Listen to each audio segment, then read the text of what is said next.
Hey Techno Freaks, Techno Odin here, back again with another, if not the final, part of the custom guides for Mortal Kombat 11 Ultimate. This time, that's not how the story's supposed to go, with the crew from Mortal Kombat 11.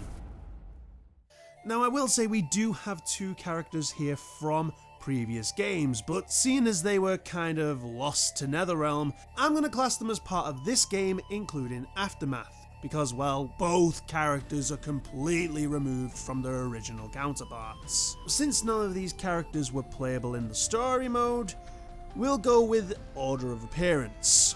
Starting with Kollector. Oh boy. To be honest, Kollector is kind of an interesting character, in that his variations, while either just clashing or making up pseudo-slotters, really don't change his overall style for the most part. Some moves do the exact same thing as others, that you question why there's another one in the first place. Back in the Pack grants Kollector a dangerous amount of mobility with his teleport, Fade Out. This has Kollector flu powder his way behind the opponent. This can be done from the normal point blank behind to punish projectiles, or further back as to avoid being punished yourself. This mobility tied with Kollector's great range gives the opposition a real headache trying to get in. Then the rest of the moves are kinda nothing. Demonic Mace is a weaker version of his normal mace as it lacks the crushing blow, but it can add a little which one will he use kind of deal, even though the animation and pose are kind of too different to really pull that off. Then there's Demonic Clutch.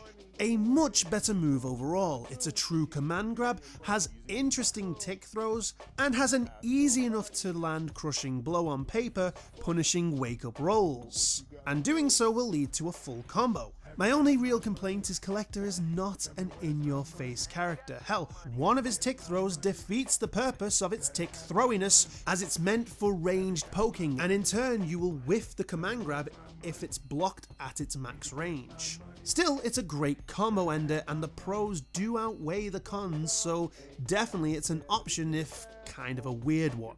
Spurt Change is probably one of the most frustrating Kollector variations, as everything synergizes so well, but are also so reliant on one another that it's almost a pseudo 3-slot build. Vial of Sorrow is the foundation, as this acts as a great setup tool similar to Chevral Trap and Spit Puddle, as while the Vial Flames don't last all too long, each tick is like 15 damage, which is higher than every move of its kind so far. It has close, medium and far settings, and once again makes throws very dangerous.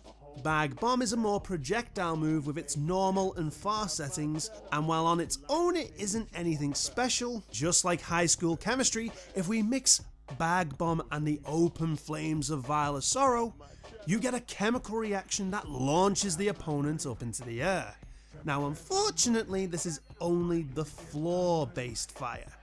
You don't get the same reaction if it hits the lit up opponent, which does kind of weaken its appeal when you consider things like Kano's Chemical Burn can be so dangerous when the opponent is inside those flames. Finally, you have the ability that makes this the pseudo slotter, and that is Demonic Comet. This allows Kollector to use both Vial of Sorrow and Bag Bomb in the air. And while that does seem a bit weak sauce, it actually adds a lot. The air vials have a little bit more range than their ground counterparts, and it can add a little bit of randomness to his playstyle. Not saying this guy is the next Faust, but there is something of interest here. Finally, we have Squander, and once again we have a combo machine adding one more extension option to the mix, and that is Relic Lure.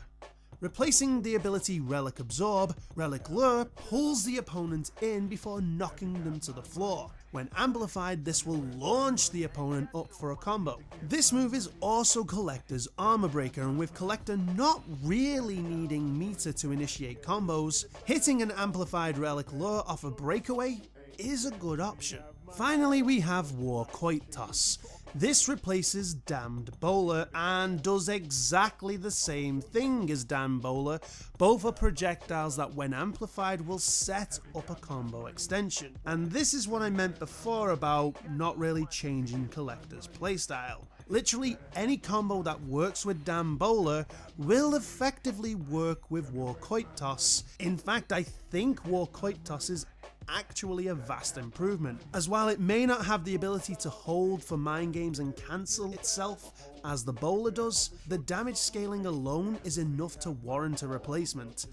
And it also has a crushing blow attached to it, though maybe not an easy one as backdashes and wake up rolls tend to be a bit scarce, but hey, it's there, and if you get that lucky hit, things can only be grapes. With customs there really are only a few ways to go, but I feel that everything needs to come from Fade Out.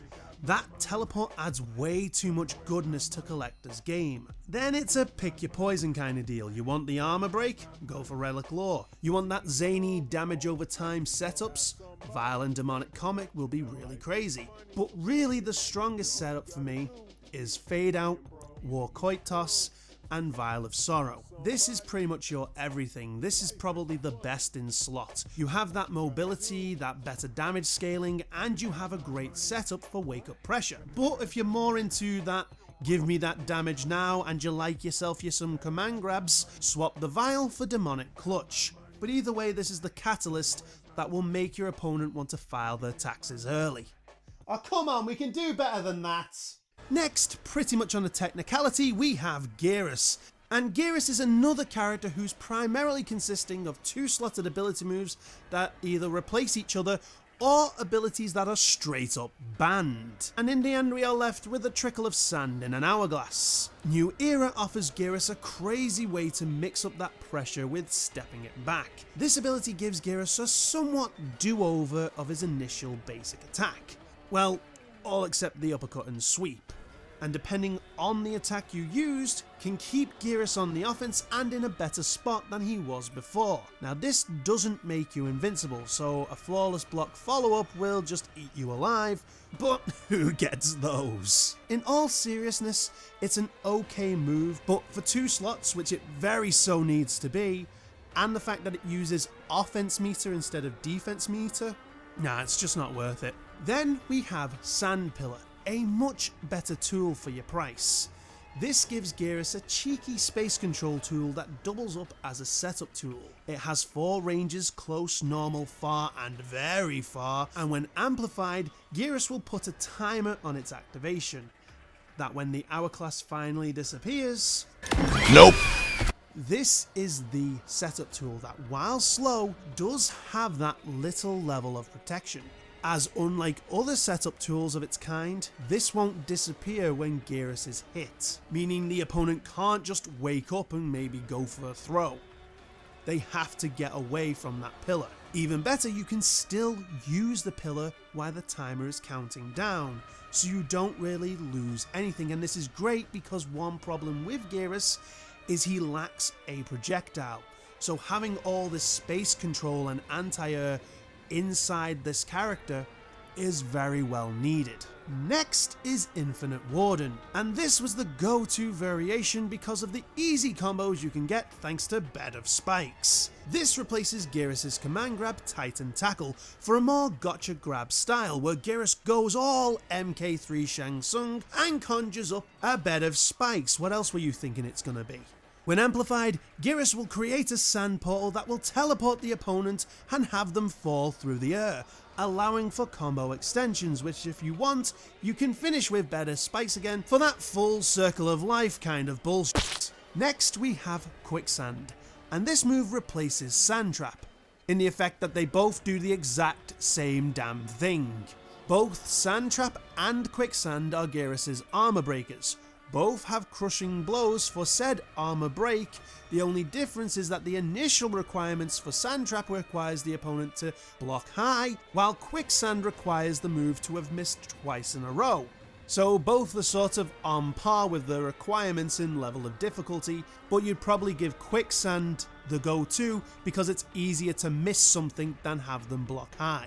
The only real important differences is that Quicksand switches sides and has projectile immunity if you connect the attack. Lastly, we have Gauntlet of the Ages, and I don't know how to feel about this move. This sort of improves Geras' big fist, allowing it to charge and gain a crushing blow for max charge, which is okay, but I feel the extra steps is a little unneeded.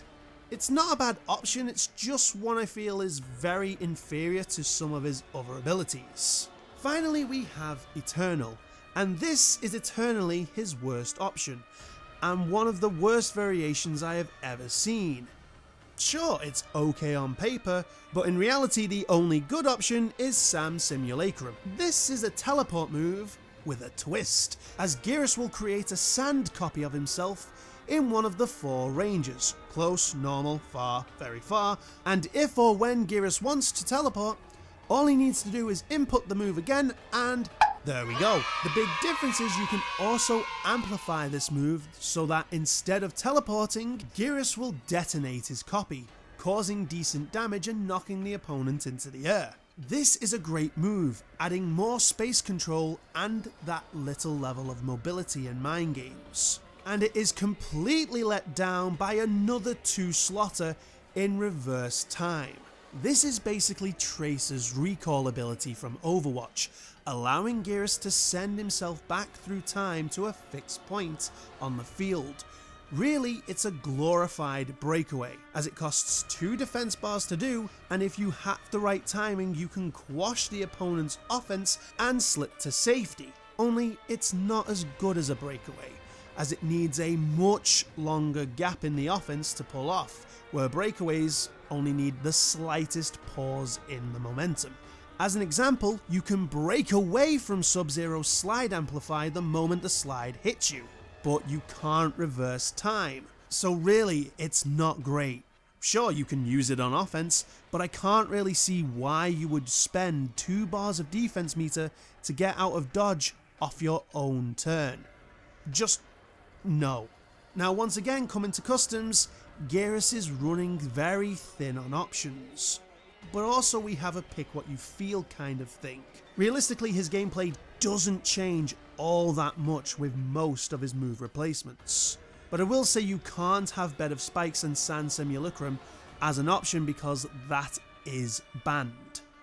So if that ever changes, those 2 will be a must pick, because why else would you ban it? Really though, my favourite options are Bed of Spikes, Quicksand and Sand Pillar, for that nice little simple setup and for the fact that once again, you need all that space control that you can get.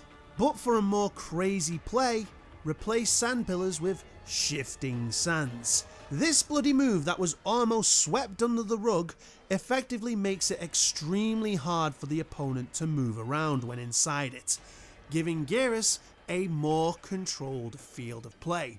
Hell, this makes Quicksand really dangerous because the opponent can't really go anywhere. And even better, if you replace Quicksand for Sand Pillar, then you have more dangers to throw out and you don't lose an armor breaking crushing blow. Seriously, Kronika really screwed the pooch not letting him use this in story. Next is Frost, and this unlockable Snow Queen is another one of those characters that are so close to unlocking their full potential.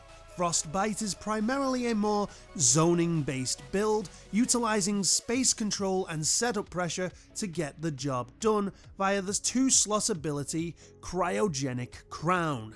This move isn't too dissimilar from Cyber Sub or Triborg's Blue Ice Bombs from previous titles. This ability has Frost eject her noggin onto the floor, which after rolling a set distance, it blows up, freezing the opponent on hit. This can be done either close, normal or far, and can be decent for that space control because if they are caught it's a free combo for you, but it's better as a setup or anti-wake up thanks to Frost's rangy normals. Big downside is it's a mid, so there's little to no mix-up game, and it can't be used off one of her best juggling strings since Frost uses her head as a weapon in this string. Stupid artistic choices. Then we have Arctic Barrage, a somewhat decent move. This double overhead attack rewards your spacing against crouching pokes with an amplified crushing blow that pops the opponent up for combos. The biggest downsides though are 1.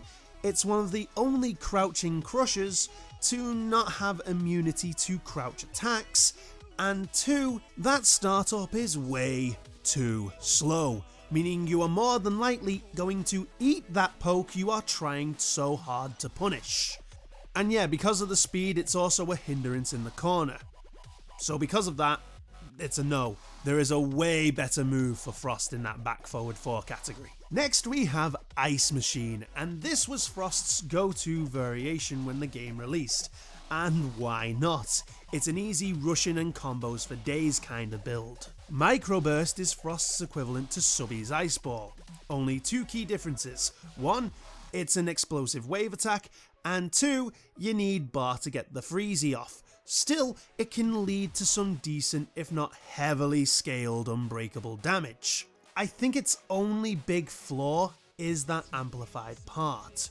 Frost takes a slight pause to overload the blast, and in doing so this can mess up aerial based combos. Still, with the right string, that issue is kinda negated. Next we have Auger Lunge, the cooler Arctic Barrage. This move is faster and much more reliable than that frostbitten counterpart, having almost the same crushing blow, only this time you need to land 3 amplified lunges to load it, which you will easily load seeing as the amplified lunge travels so far you will most likely reach the corner, which is the best place for Frost to do her stuff. It's probably one of the best enders out there. Combining this move with the combo potential of Microburst, you have a strong variation that is let down by its final ability, Glacier Carving. This move gives Frost an advancing shield that will negate 1 single projectile, similar to Rain's Quantum Rift. Amplifying the carving will have it move a lot faster, which sounds great, but once you use it and it breaks, there is an invisible cooldown before you can use it again. Sure, depending on the projectile it's great and can trump any crushing blows tied to that projectile, but there are way better abilities that can make this variation more deadly. Finally, we have Arctic Anarchy, and this lives by its name as one of the most crazy vanilla setups and probably the OG best in slot, as there aren't that many weak moves here.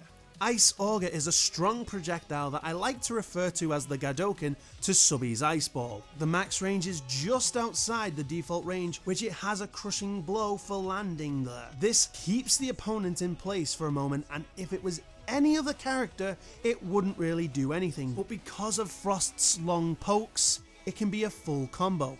And when amplified, Frost will send out a second Auger which will do the same thing and keep the opponent in place for combos. So there's your easy combo game.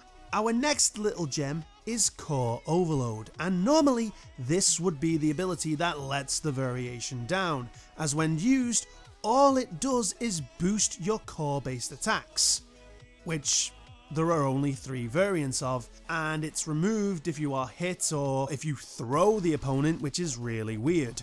So yes, sounds like a big flop until you amplify it, and this is where the real overload is. So when you amplify Core Overload, Frost will crank it up to 11, and so long as you have landed an attack while in this state, and so long as it isn't removed, once the timer is up, Frost will send out a micro burst, freezing the opponent on hit.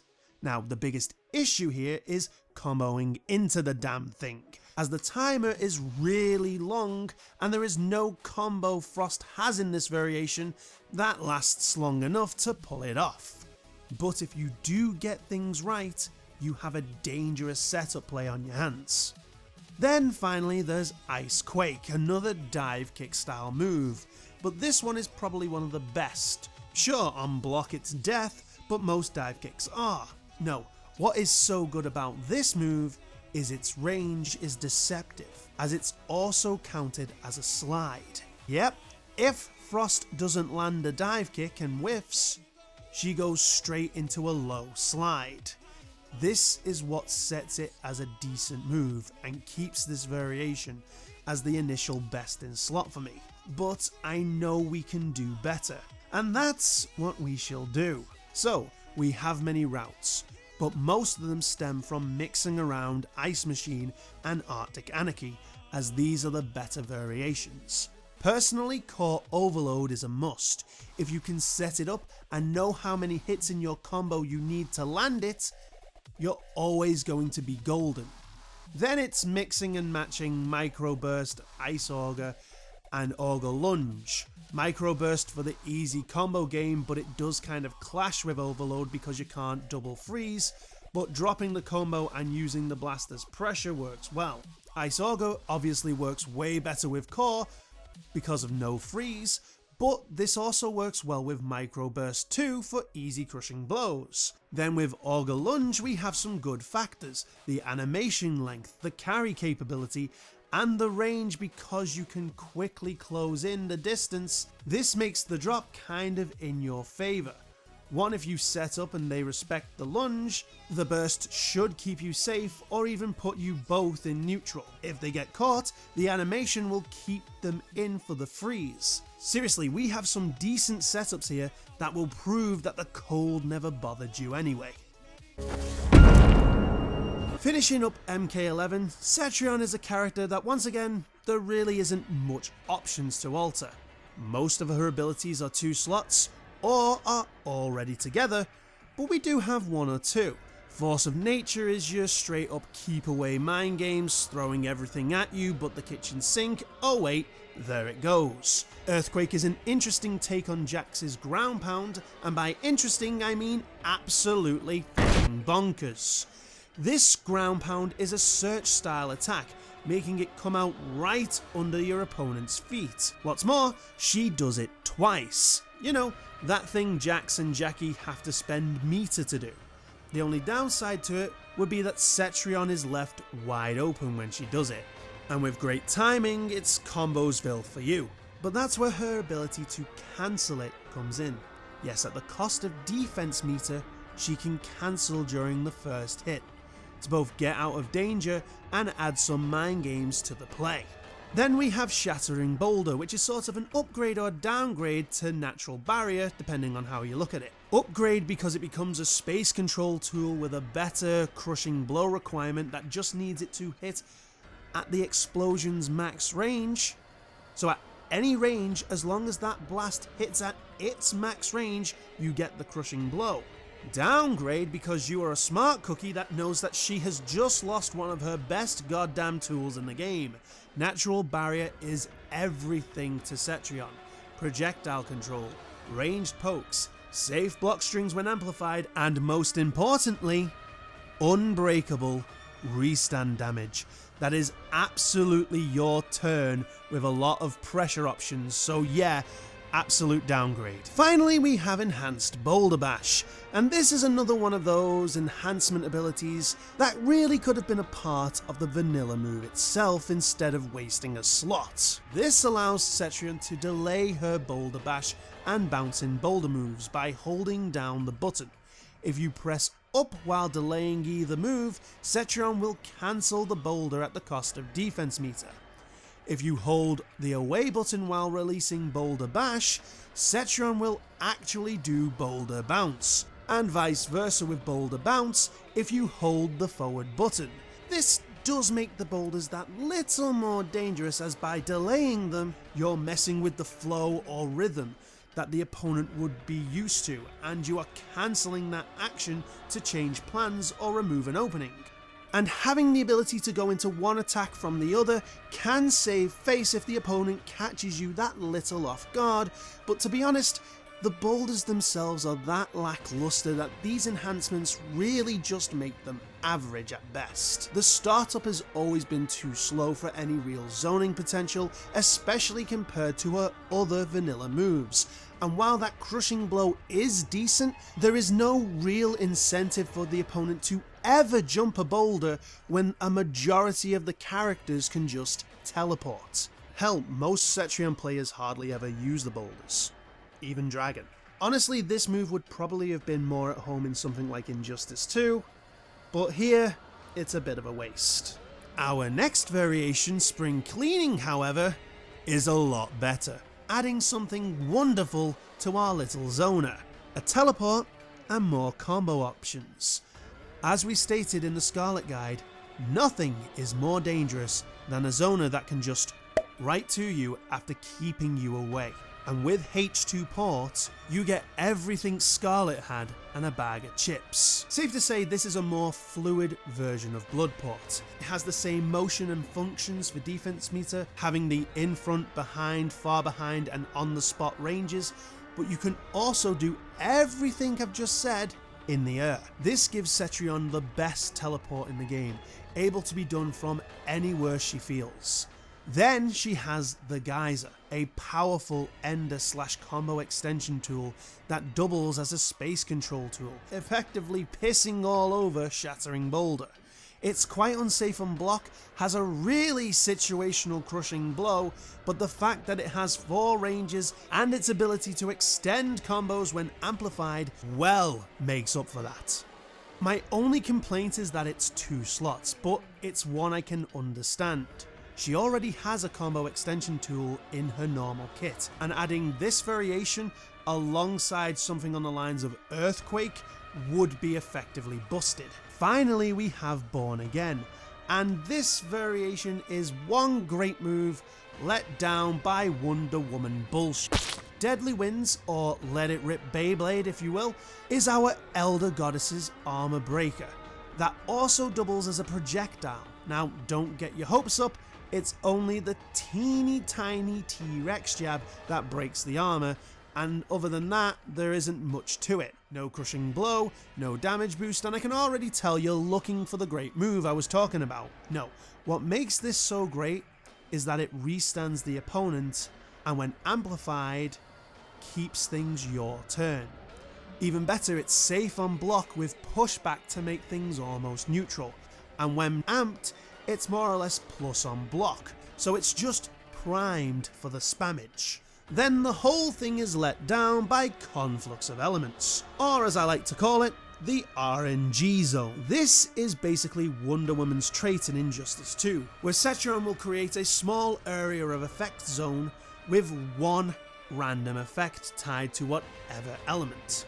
Fire is damage over time to the opponent, wind pushes the opponent away, so like an anti-shifting sands, ground attacks the opponent when they hit you, and water effectively removes combos for the opponent as it allows you to block the next hit they do. But who cares about it? You will never use it, because RNG in fighting games is absolutely god-awful unless you wear a bag over your head.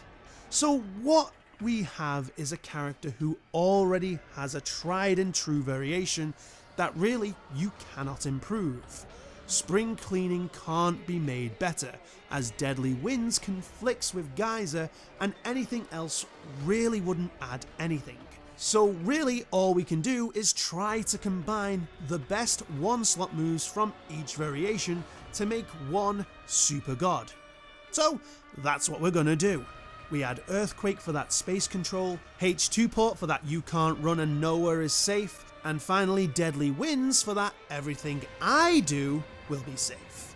This realistically is your best variation that isn't straight out of the packet. You have restand after restand that cannot be broken, alongside a jack ton of pressure and safety that really makes Cetrion Chronica's favourite child. Mostly because Shinnok's just ahead right now. Finally, we finish things off with Earthrealm's favourite guardian, Fujin. And holy sweet Jiminy, this dude is stylish. Literally not one of his variations are bad.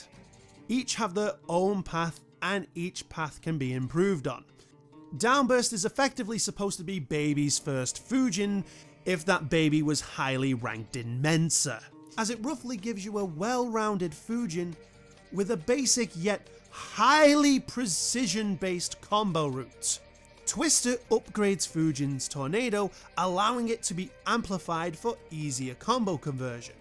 Normally you have to time the Tornado just right to get a combo off. But with this you can amplify and boom, the opponent is popped up even higher, and this can be double amplified for even more height. Now where the crazy precision comes in is that you still have to get into the right position to get that combo off. So effectively you have to go with the opponent, amplify and then move back to keep the side you want.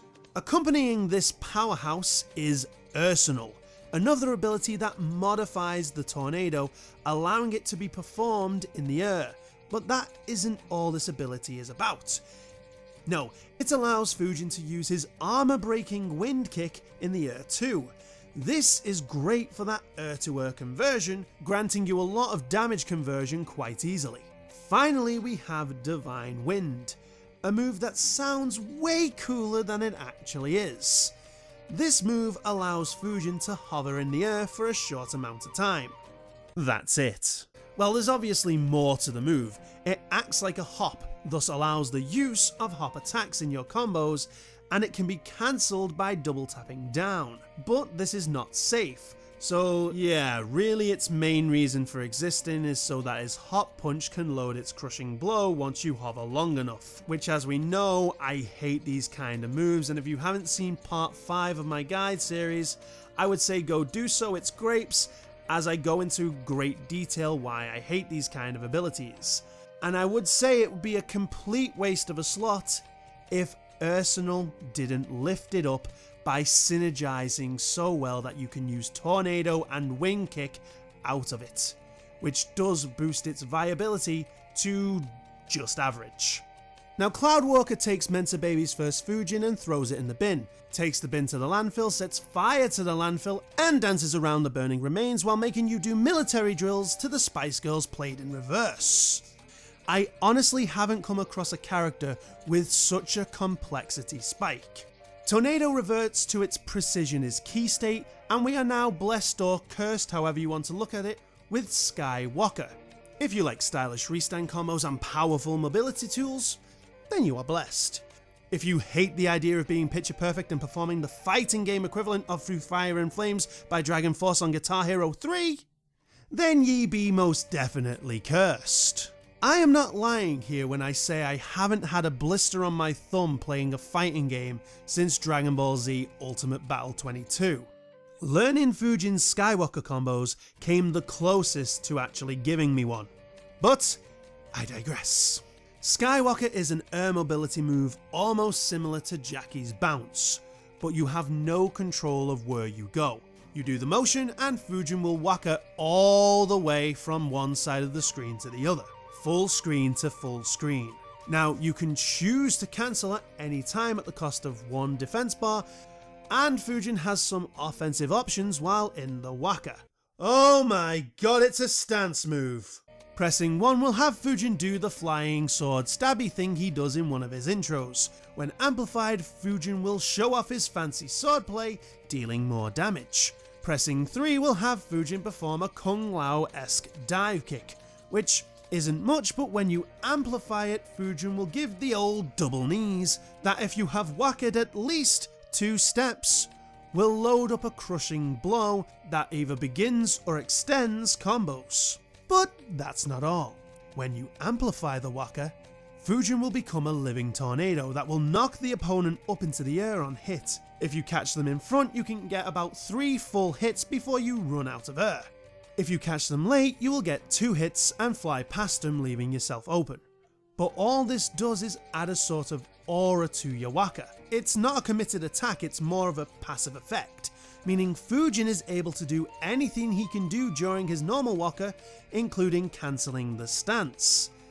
And this becomes your main combo route. By cancelling the waka immediately after that second hit, Fujin will drop and recover fast enough to get his restanding Typhoon release string, which you can either finish that string off and land blown away, or cancel it either into the likes of Tornado for a longer combo, his crossbow for that default restand, or if you want a bit more meat to that restand damage, we go for his next ability, Warped Needle. This has Fujin use the wind to drill his sword into opponent. When amplified, Fujin will acrobatically slash the opponent and cause a shockwave that will send them flying. This shockwave leaves Fujin super safe on block and has a knockback effect that adds to that safety.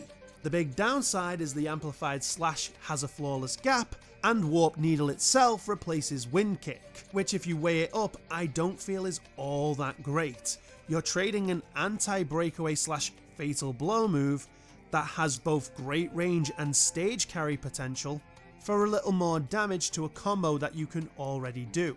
And that is the only difference between Crossbow and Warp Needle. Advantage wise, they are both the same. Then we have his last ability that is still pretty decent, just very situational. Probably the weaker of the lot, and that is Aerial Wind Barrier, an air-to-air slash anti-anti-air parry.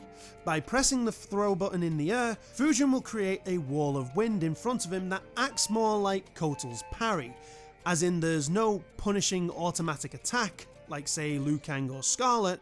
No, instead, Fujin will have the option to do either of the Skywalker attacks, Flying Sword or Dive Kick, thus dubbing it Parry Walker.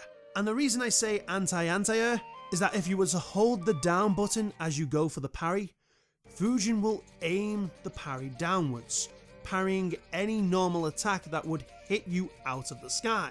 You can also do this in Hop, but most importantly you can do this in Skywalker, and add some mind games to the move, as you can bait an anti-air with the Waka and try for the parry, which if you have already parried successfully, the second successful parry in a row will load up the Wind Barrier Dive Kick's Crushing Blow, which is exactly the same as Skywalker's Dive Kick, with the big drawback that it will use up the Skywalker one.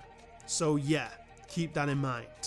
Finally, we have the super setup space controlling bullfuckery that is Cyclone. This once again takes everything you knew about Fujin and slams it on its head. Speaking of which, Air Slam is an anti-air space control tool that replaces Tornado.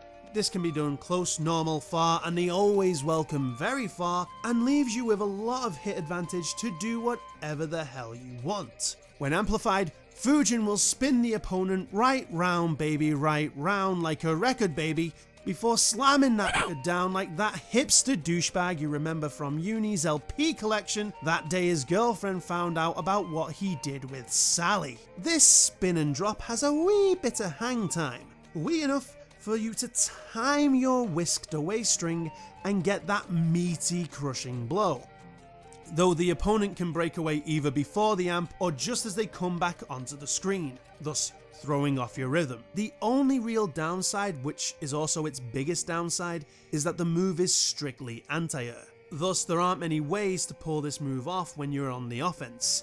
Most of the time you're going to have to rely on crushing blows or a 10 frame high. So effectively you will have a hard time getting big damage from combos, as this is now your only combo starter because you don't have Tornado. Next we have Deadly Winds, and this ability upgrades Fujin's Whirlwind and Tailwind strings, allowing Fujin to amplify the grab ender.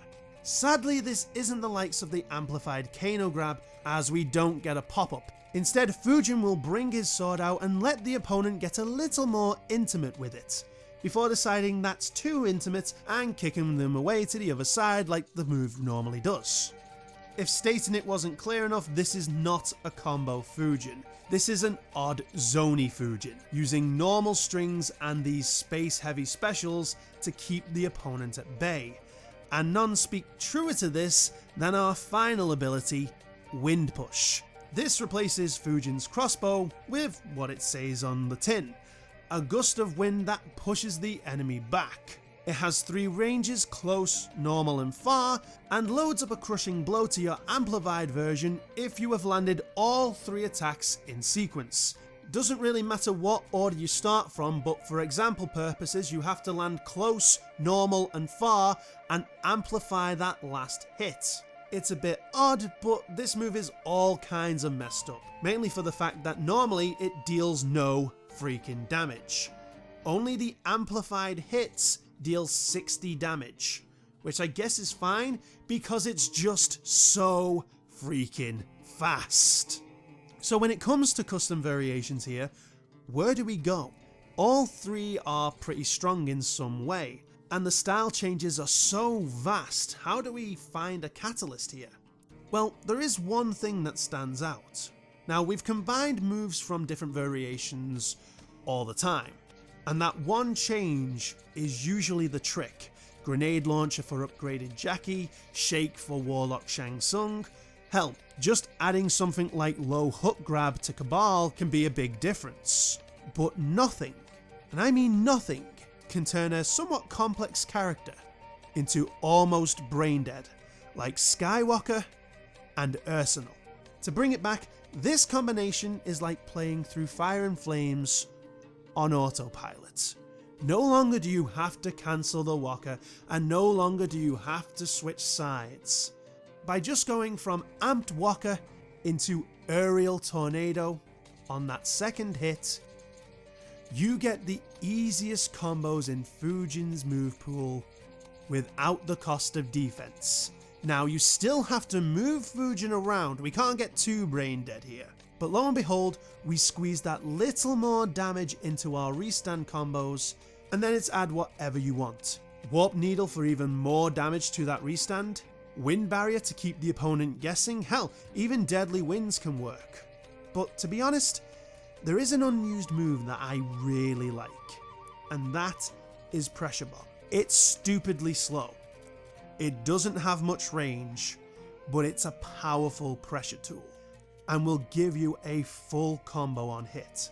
Hell, if you don't like the Walker Arsenal combo and go for straight up wake up pressure, combine Pressure Bomb with Earth Slam and slap on Turbulence.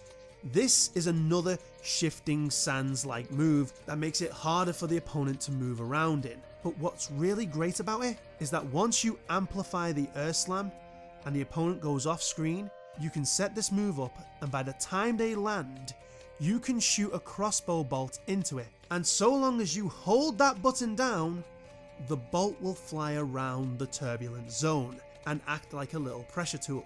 Honestly, if this was to be the final option of these guides, I couldn't ask for a better one than this. Okay, that is it for the series so far.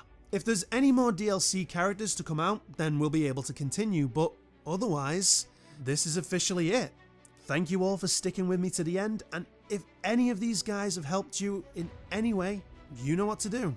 Like, comment, share, subscribe, fatality the bell thingy, and follow me on the Twitters. Also, if you haven't already, check out some of my other videos. They've all been made with just as much effort as these ones have, and I know you're gonna like them. And finally, with this over and most of my days now won't be filled with script writing and gaining footage, I'm going to start looking into streaming Kombat League, so you guys can get in on the fun as well. If that's something you guys like, let me know in the comment section below. But until that day, this has been Techno Odin. Stay safe, claim skulls, and most importantly, once again from the utmost bottom of my heart, thank you.